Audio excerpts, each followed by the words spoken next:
Assalamualaikum warahmatullahi wabarakatuh.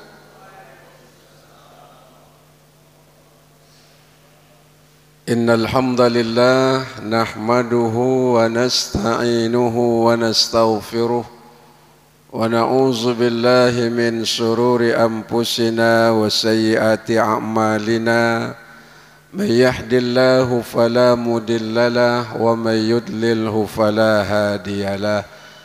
Wassalatu wassalamu ala Rasulillah wa ala alihi wa sahbihi wa man tabi'ahu wa wala. La haula wa la quwwata illa billah, amma ba'du. Qala Allah Ta'ala fil Qur'anil Karim, wa ma arsalnaka illa kaffatan linnasi basyiran wa nazira.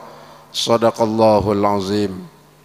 Kami hormati tokoh agama, tokoh masyarakat, pengurus masjid yang saya cintai, Bapak Kepala Desa yang senantiasa bersama kita tiap pengajian, dan juga ini tim dari channel Sang Pencerah.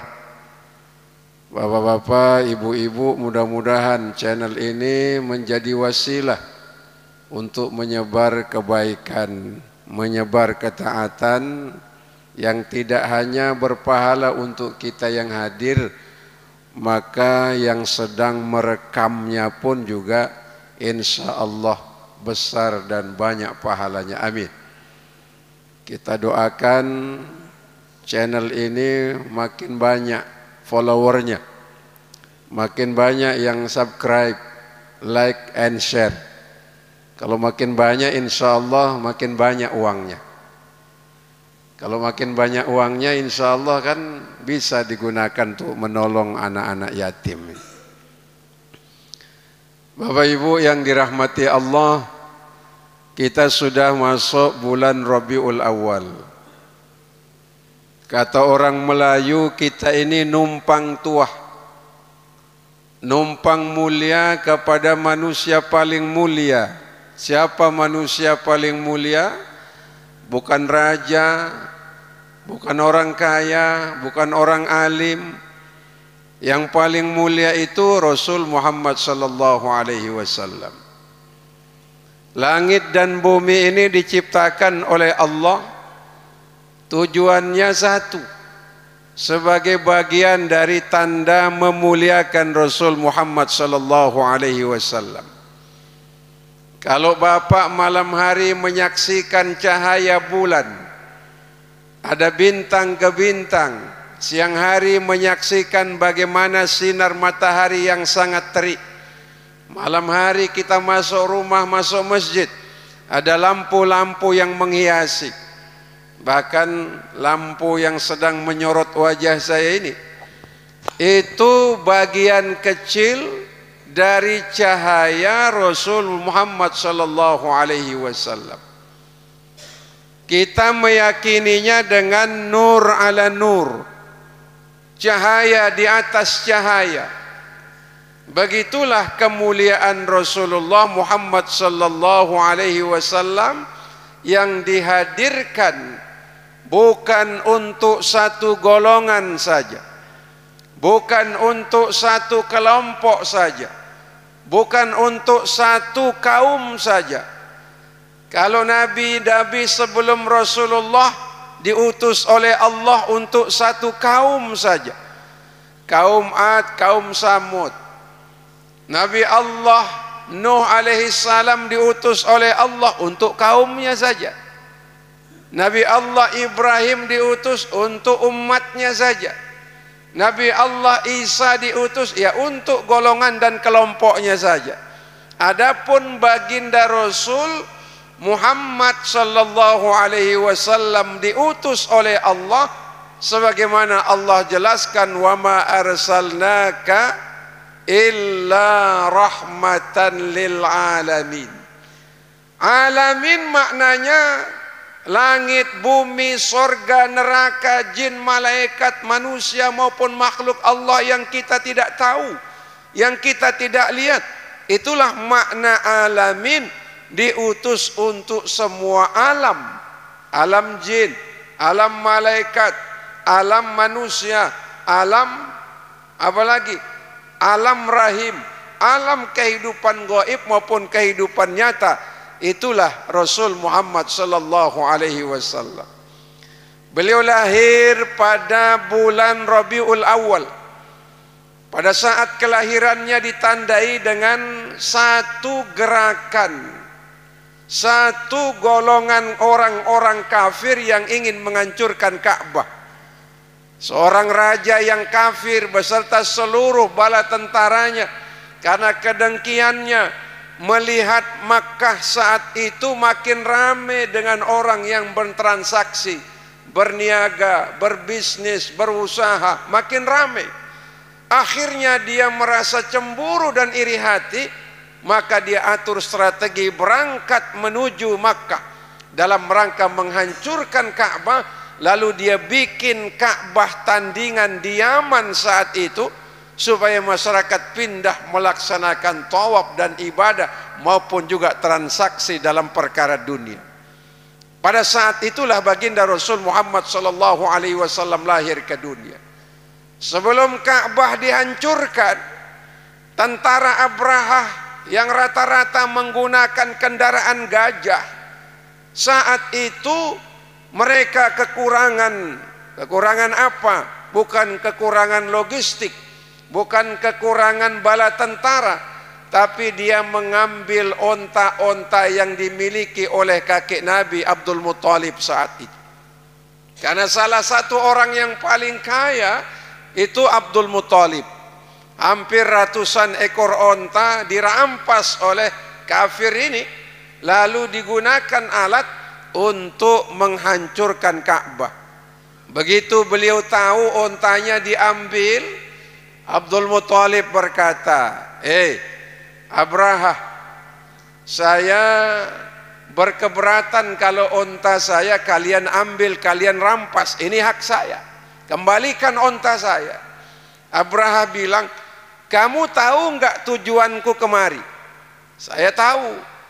Kenapa kau tidak risau kalau Ka'bah yang kau jaga saya akan hancurkan? Kenapa kau risau dengan ontamu yang aku ambil saat ini? Perhatikan jawaban dari kakek Nabi pada saat itu. Apa kata Abdul Muttalib? Onta ini aku yang punya. Ka'bah itu ada yang punya. Yang punya namanya Allah. Kalau onta ini aku yang punya, kalau Ka'bah Allah yang punya. Karena Allah yang punya, Allah yang jaga. Betul tidak? Ini luar biasa. Ini kata-kata tauhid ini mengisyaratkan betapa pentingnya penyandaran kita hanya kepada Allah saja. Begitu dikembalikan untanya, beliau ajak kaumnya untuk menjauh dari sekitar Ka'bah. Nggak tahu apa yang terjadi, tapi pada saat itulah Allah mengirim pasukan, bukan pasukan gajah, bukan pasukan jin, bukan makhluk Allah yang lain seperti air, seperti api, bukan. Allah kirim makhluknya bernama burung ababil yang menghancurkan pasukan gajah saat itu. Tidak hanya manusianya. Kalau bapak-bapak yang sering bertani, lalu ulat menyerang tanaman, seperti itu Raja Abrahah beserta pasukannya, hancur lebur, tinggal tulangnya. Hancur karena apa? Hancur karena dilempar oleh burung ababil yang membawa batu-batu dari neraka itu. Allahu Akbar. Saat itulah baginda Rasul Muhammad sallallahu alaihi wasallam terlahir ke dunia ini. Kegembiraan daripada semua orang, termasuk paman Nabi. Siapa paman Nabi, Pak? Abu Jahal atau Abu Lahab? Paman Nabi yang namanya Abu Lahab itu langsung bergembira menyambut kelahiran baginda Nabi. Makanya dalam satu riwayat hadis, begitu paman ini meninggal dunia, dia mendapatkan keringanan Keringanan apa? Keringanan tiap hari Senin untuk diringankan siksanya di alam barzah oleh Allah. Kenapa? Bergembira nyambut kelahiran Nabi. Kalau paman Nabi yang tidak beriman kepada Allah dan Rasulullah saja bergembira menyambut kelahiran Nabi, dikurangi azabnya di alam barzah oleh Allah, tentu kita yang beriman kepada Nabi dan Rasul Muhammad SAW kira-kira dapat keselamatan di alam barzah apa tidak? Insya Allah dapat jaminan keselamatan di alam barzah. Sebab itu siapa yang bergembira menyambut kehadiran dan kelahiran baginda Rasul Muhammad sallallahu alaihi wasallam, bergembira di dalam menyambut kelahiran Nabi, pertama diangkat derajatnya oleh Allah Subhanahu wa taala. Yang kedua diampuni dosa-dosanya oleh Allah. Yang ketiga kata Rasulullah apa? Kana ma'i fil jannah, karena kita bergembira menyambut kelahiran Nabi, mereka yang senang dan bergembira bersamaku di dalam surga Allah Subhanahu wa taala. Alhamdulillah. Makanya yang hadir pada pengajian kali ini maupun yang tidak hadir, siapa saja yang sudah berkata asyhadu an la ilaha illallah, saya bertauhid, saya bersaksi tidak ada Tuhan selain Allah, lalu dia berkata wa asyhadu anna Muhammadar Rasulullah, saya bersaksi tidak ada nabi setelah Nabi Muhammad kecuali Rasul Muhammad sallallahu alaihi wasallam. Penyaksiannya, tekadnya, keyakinannya, kegembiraannya dapat jaminan bersama Rasulullah di dalam surga. Senang apa tidak, Pak? Di surga itu tempat yang paling nikmat nanti di akhirat surga, Pak. Orang yang masuk surga Allah bilang begini. Apa kata Allah? Salamun alaikum tibtum fadkhuluha khalidin. Selamat atasmu wahai hambaku, atas kebahagiaanmu dalam melaksanakan ibadah. Allah ucapkan selamat kepada kita atas kebaikan yang kita sudah laksanakan, atas kegembiraan kita menyambut kelahiran baginda Rasul. Salamun alaikum tibtum fadkhuluha khalidin, maka masuklah ke dalam surgaku kata Allah, karena kebaikan dan ketaatan kita, termasuk lantaran gembira menyambut kelahiran Nabi. Alhamdulillah, subhanallah. Makanya nanti di dalam surga Bapak Ibu, rata-rata umur kita salasun wa salasina sanah. Semua kita umurnya 33 tahun nanti. Bapak yang sudah uzur, rambutnya sudah berubah, yang tadinya hitam sekarang sudah putih, insya Allah umurnya 33 tahun. Istri kita yang pada waktu kita menikahi dia, pipinya Masya Allah kencang, lehernya kencang, badannya kencang, yang itu kalau urusan kencang senang. Semua kencang ya, bempernya kencang. Sekarang ini sudah mulai keriput.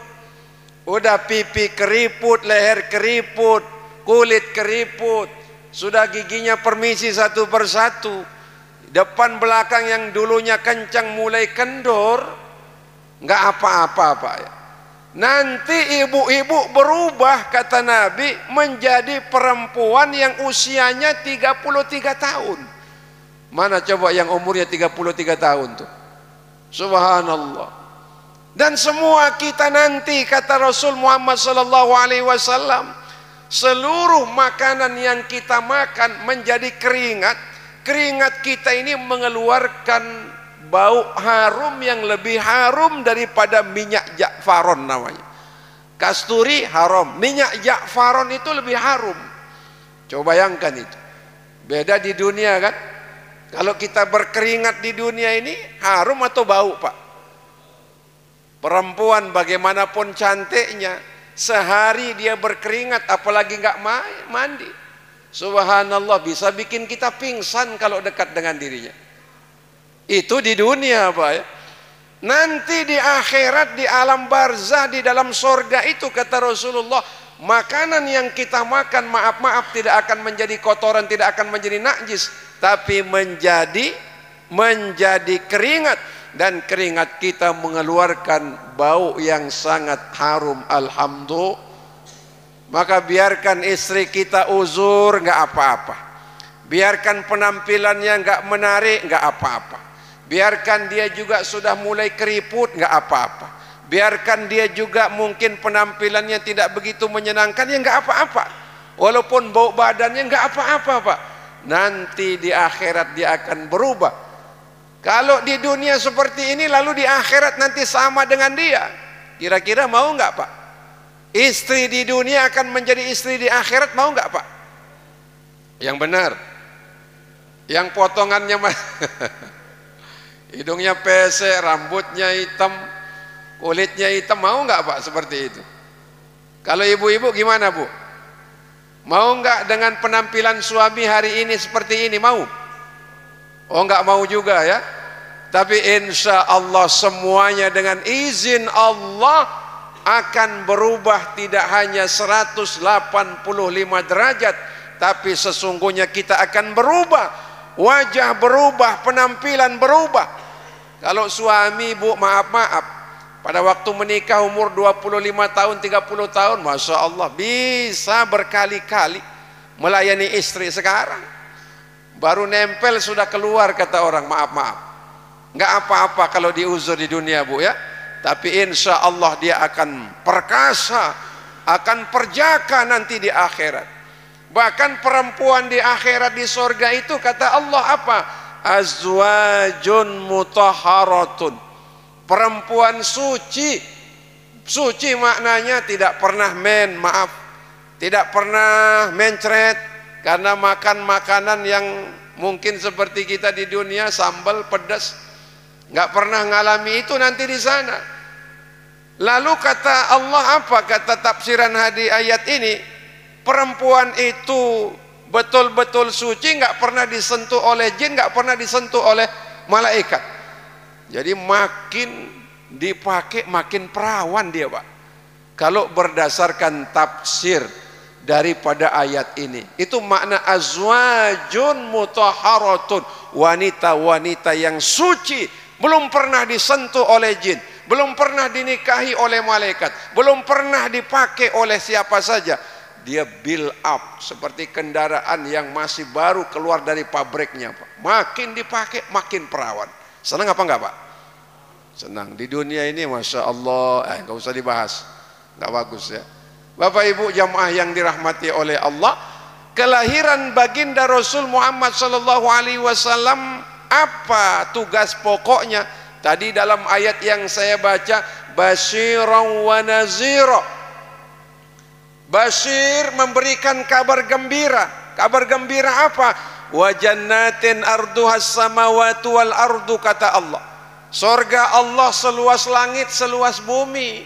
Kalau di dunia rumah kita kecil, berdempetan dengan tetangga, tempat tidur kita kadang-kadang sudah bertahun-tahun nggak ganti kasurnya, kamar mandi kita kecil, spring bed kita pun juga Masya Allah sudah kempes, makan minum kita seadanya, harta kita nggak banyak, pakaian kita hanya berganti 1 tahun sekali, itu pun kalau dibelikan oleh anak-anak kita nggak apa-apa. Tapi nanti kita akan diberikan tempat di sorga itu seluas langit dan bumi. Dalam satu riwayat hadis, Bapak Ibu, ada penduduk sorga itu paling akhir masuk sorga. Kata Nabi, paling akhir orang itu masuk sorga. Begitu keluar dari neraka, lalu dimasukkan di Nahrul Hayat namanya, sungai kehidupan, dibersihkan. Begitu bersih, dikasih pakaian kebesaran dari sorga. Lalu Allah berfirman, wahai hambaku, masuklah kamu ke dalam sorga, kata Nabi.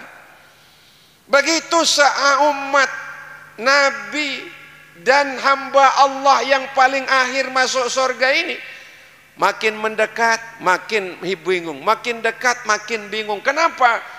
Surga ini kelihatan sudah penuh katanya kan. Lalu dia bilang, ya Allah, aku hambamu yang paling akhir masuk surga, tapi surga saya lihat kiri kanan atas bawah sudah penuh katanya. Allah berfirman, kata Nabi, terus saja kau jalan, makin dekat, makin kelihatan dia khawatir nggak dapat kapling, nggak dapat tempat.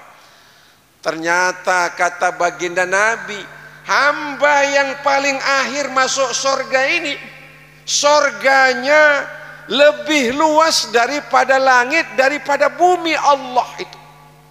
Bayangkan itu Pak. Hamba yang paling akhir masuk surga ini, surganya tempatnya paling luas daripada langit, daripada bumi. Bayangkan, yang terakhir seperti itu tempatnya. Apalagi bapak-bapak ibu yang rajin sholat, yang rajin ngaji, yang rajin sedekah, yang rajin wirid, yang rajin ibadah. Saya yakin surganya luar biasa luasnya berdasarkan ayat ini, insya Allah. Sebab itu kabar gembira yang diceritakan oleh baginda Rasul Muhammad SAW, sebagaimana ayat yang dijelaskan oleh Allah kepada kita ini, menjadi isyarat bagi kita jangan sampai kesusahan dunia menghalangi kebahagiaan akhirat.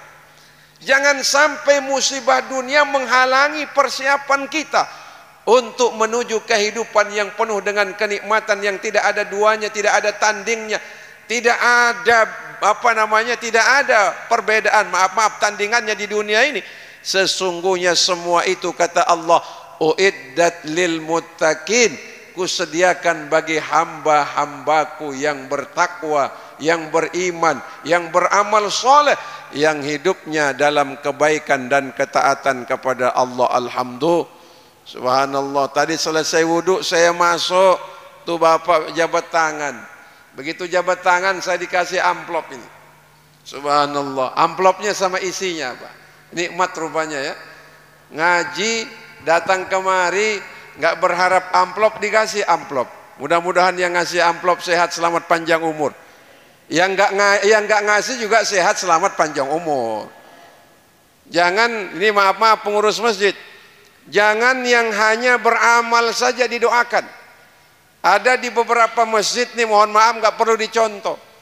Kalau yang menaruh di kotak amal, yang menitip tiap Jumat, itu yang didoakan. Untuk hamba Allah 100.000 rupiah, kita doakan mudah-mudahan sehat, selamat panjang umur, diluaskan rezekinya. Al-Fatihah. Untuk yang bersedekah hari ini 50.000 rupiah, kita doakan bla bla bla bla bla, untuk dirinya, untuk keluarganya yang hidup dan telah meninggal dunia. Al-Fatihah. Tapi yang tidak pernah atau yang belum ada rezeki, belum pernah atau tidak ada rezekinya memasukkan di kotak amal, nggak didoakan, kira-kira ada perasaan tidak enak tidak nyaman. Maka saya berharap di masjid kita jangan sampai didoakan yang beramal saja, yang tidak beramal juga didoakan. Jangan suka nyindir orang Pak, nggak bagus. Kalau yang ngaji didoakan, yang nggak ngaji nggak didoakan, itu nyindir namanya. Lebih baik kita mengajak daripada mengejek. Lebih baik kita merangkul daripada kita memukul. Lebih baik kita memberikan sesuatu dalam bentuk nasihat daripada memberikan sesuatu dalam bentuk makanan yang mengenyangkan tapi menyakiti perasaan orang. Apa kata Allah? Qaulun ma'rufun wa maghfiratun khairum min shadaqatin yatba'uha adza. Ucapan yang baik lalu menyenangkan itu lebih bagus ketimbang sedekah tapi menyakiti perasaan orang yang nerima sedekah. Kadang-kadang makanannya enak, makanannya mahal, makanannya lezat, tapi nyelekit kita memberikan kepada orang lain. Tersinggung apa tidak? Tersinggung. Lebih bagus ucapan yang menyenangkan, membuat orang merasa nyaman, itu lebih terhormat daripada sedekah walaupun besar pahalanya, tapi maaf menyakiti, menyinggung perasaan orang lain itu. Jangan seperti ada di tetangga kita, di mana itu, di negara mana itu, presidennya ngelihat rakyatnya dibuang-buang kayak membuang kekasih ayam itu. Pernah lihat nggak? Di negara mana itu Pak? Lewat di mana presidennya buka jendela dilempar pakaian. dilempar itu sendal, dilempar itu baju. Kira-kira pantas enggak kita melakukan itu kepada orang lain? Mungkin kalau ayam kita lemparkan sisa makanan kita, enggak apa-apa ayam. Tapi kalau manusia kita kasih dengan cara seperti itu, di mana adabnya, di mana akhlaknya, di mana moralnya? Makanya Rasulullah diutus oleh Allah tadi memberikan kabar gembira. Apa kabar gembiranya? Termasuk Islam ini agama yang sempurna. Bagaimana kita beradab kepada Allah, beradab kepada Rasulullah, beradab kepada orang tua, beradab kepada orang alim, beradab kepada orang yang lebih tua, beradab kepada lingkungan. Mau masuk WC saja pakai adab kok, betul. Mau keluar WC pakai adab kok. Mau pakai baju pakai adab, mau bercermin di kaca itu pakai adab. Adabnya apa? Allahumma asanta khalqi fahassin khuluqi. Sebagaimana kau wajahku, kau bersihkan wajahku, kau sempurnakan diriku dalam potongan yang bagus, maka sempurnakan juga akhlakku ya Allah. Dulu Rasulullah Muhammad sallallahu alaihi wasallam pernah dikasih susu. Bapak-bapak senang susu? Susu apa, Pak? Susu kotak? Susu kaleng? Susu apa lagi, Pak? Pokoknya semua susu enak, Pak ya. Tapi susu sendiri, Pak, bukan susu. Diantarkan oleh sahabat susu itu. Kata Nabi, ini sedekahkan kepada sahabat yang ada di masjid. Zaman Nabi itu ada kelompok manusia tua umurnya di atas 70 tahun, nggak punya istri, nggak punya anak, nggak punya kerjaan. Oleh Rasulullah disebut dengan ahlus suffah. Itu yang ditiru oleh jamaah tabligh. Kata Nabi, kasih mereka susu ini. Setelah diberikan, ada sisanya dibawa pulang oleh Abu Hurairah. Lalu Abu Hurairah bilang, ya Rasulullah, biar saya yang minum sisa susu ini. Kata Nabi, kau minum saja sisa ini. Begitu diminum, tinggal kira-kira setengah gelas, sisa dari Abu Hurairah diambil oleh Nabi dan diminum. Alangkah kagetnya Abu Hurairah, ya Rasulullah, kenapa kau tidak minum lebih dahulu sebelum diminum oleh ahlus suffah?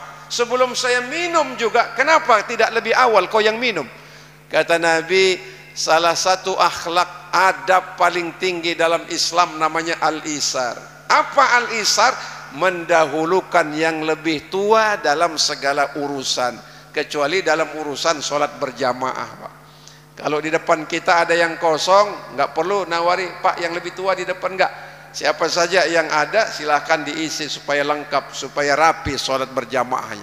Tapi di luar itu kata Rasulullah, maka dahulukan yang lebih tua sebagai ketinggian adab kita kepada sesama manusia. Itulah makna basyirah.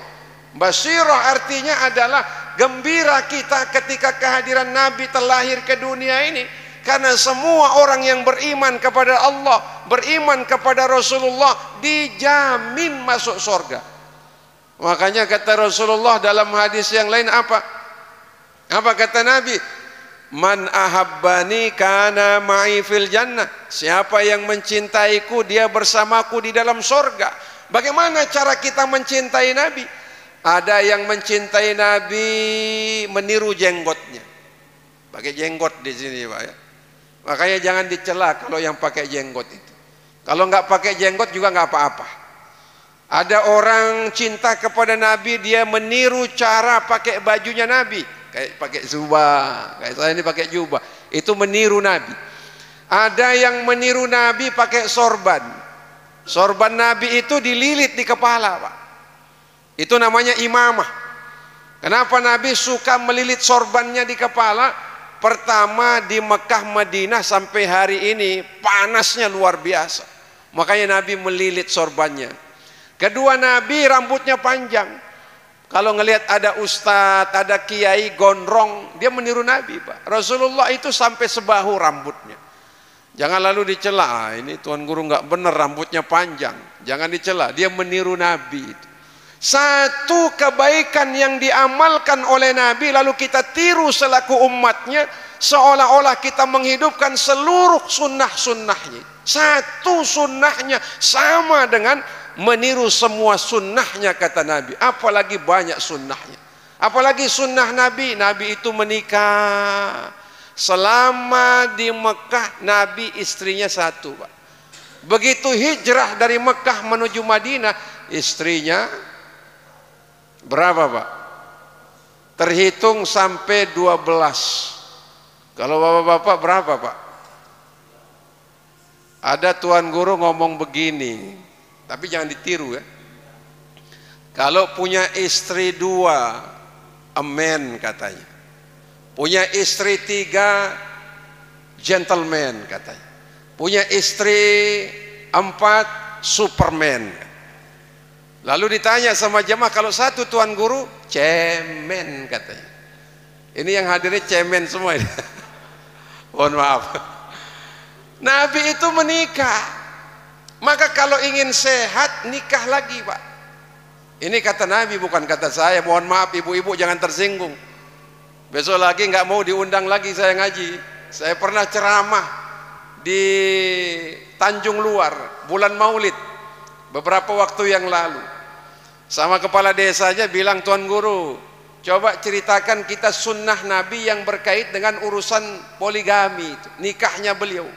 Saya cerita, kebetulan pengajian di sana jam 2 siang, Pak, sampai asar, lalu sholat asar, lalu makan bagi berkat.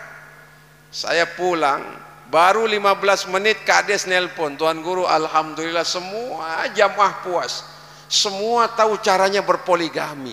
Ternyata di sini hebatnya sunnah poligami katanya. Cuma karena ini amanah, saya juga sampaikan tuan guru. Apa amanah yang kedua, Pak? Kata ibu-ibu, berhenti undang tuan guru itu. Nggak mau lagi ngundang saya. Tapi 6 bulan kemudian diundang lagi datang ke sana. Ibu-ibu kangen sama tuan guru katanya. Jadi ternyata memang poligami itu, mohon maaf, Pak, tidak ada perempuan yang tidak setuju di poligami. Cuma kadang-kadang kita tidak tahu ilmunya. Sama dengan pegang mobil, naik motor. Kalau sudah tahu ilmunya, gampang mengalihkan mobil, gampang mengendalikan motor. Betul tidak? Begitu juga kalau ada yang ditakdirkan punya istri lebih dari 1. Siapa yang istrinya 2, angkat tangan? Hah? Oh banyak, alhamdulillah. Yang penting kan menikah. Dulu presiden kita ini pernah bilang begini, Pak. Ada juga baiknya presiden ini ya. Dia pernah begini, banjir di Indonesia sekarang ini, pertama banjir narkoba, yang kedua banjir pelacuran katanya. Dahsyat saat ini, Pak, di mana-mana judi online termasuk itu, Pak. Luar biasa dahsyatnya di negara kita. Maka solusinya salah satunya menikah. Siap menikah? Bapak-bapak? Enggak ada suaranya didengar sama istrinya di belakangnya. Pertama, menikah itu sunnah Nabi. Yang kedua, menikah itu menghilangkan kerisauan kita terhadap urusan syahwat itu, Pak. Salah satu yang paling berat ujiannya kata Allah itu syahwat. Zuyina linnasi hubbus syahwati minan nisa. Ujian yang paling berat kepada laki-laki itu apa? Syahwat kepada perempuan. Ini Allah yang bilang. Jangan saya yang kelihatan agak masih muda. Agak masih muda nggak saya? Insya Allah ya.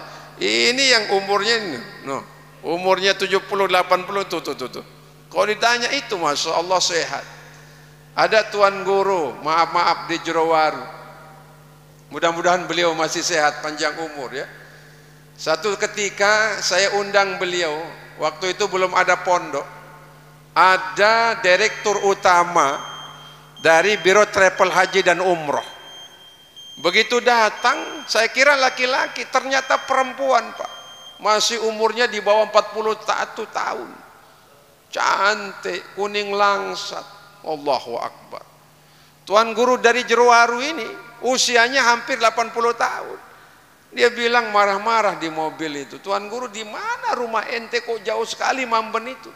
Begitu dia turun pakai tongkat, duduk di musola, kasih makan, kasih minum, saya suruh direktur Biro Travel Haji Umroh itu keluar. Begitu selesai acara, pulang orang ini, Apa kata Tuan Guru tadi yang pakai tongkat? Saya langsung sehat Tuan Guru katanya. Kenapa sehat Tuan Guru?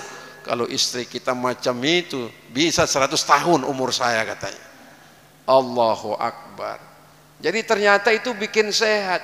Kenapa banyak laki-laki kena penyakit prostat? Tuh.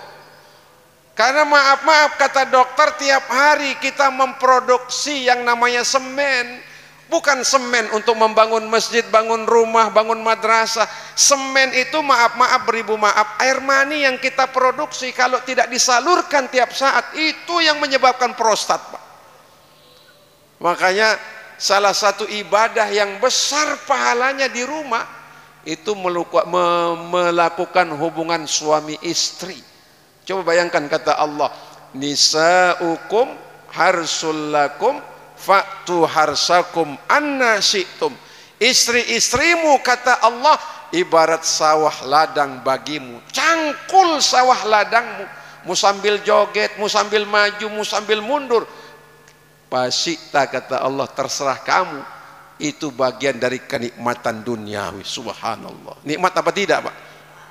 Maka nanti pulang suruh istri mandi, ambil air wudhu, pakai minyak wangi, setel musik, cangkul dia, Pak. Kenapa? Karena pahalanya besar. Saya nggak ngada-ngada, Pak. Allah yang ngomong, Rasulullah yang mendengarkan itu. Ada perempuan, dia Masya Allah terus saja ngomel di rumahnya. Kok berat ya, ngidam berat, mengandung berat, melahirkan berat, menyusui berat, mendidik anak berat, harta suami nggak seberapa, memasak nasi itu dulu pakai kayu, ditiup lagi, Pak. Udah capek saya. Kata Rasulullah, apa? Kamu itu nggak perlu memanggul senjata untuk jihad membela agama Allah ketika kamu sanggup di rumah memasak untuk suami dan anakmu, memasak untuk mereka, menyuci untuk mereka, mempersiapkan kebutuhan mereka, mendidik mereka dengan baik, melayani suamimu di ranjang, itu pahalanya sama dengan orang syahid bela agama. Alhamdulillah. Maka di sorga itu, kerjaan orang di sorga apa? Tidur, makan, jima. Tidur, makan, jima. Tidur, makan, jima, Pak. Itu kerjaan orang di surga. Bayangkan itu. Jadi jangan menyangka nanti di surga kita bekerja keras, peras keringat banting tulang. Udah itu aja. Tidur, makan, jima. Tidur, makan. Allahu Akbar. Itulah makna yang dijelaskan oleh Allah dalam Al-Quran selama ini. Di samping kalimat wa jannatin arduhas samawatu wal ardu, ada kalimat yang sangat indah yang diberikan oleh Allah kepada kita. Apa kalimatnya tadi? Salamun alaikum tibtum fadkhuluha khalidin.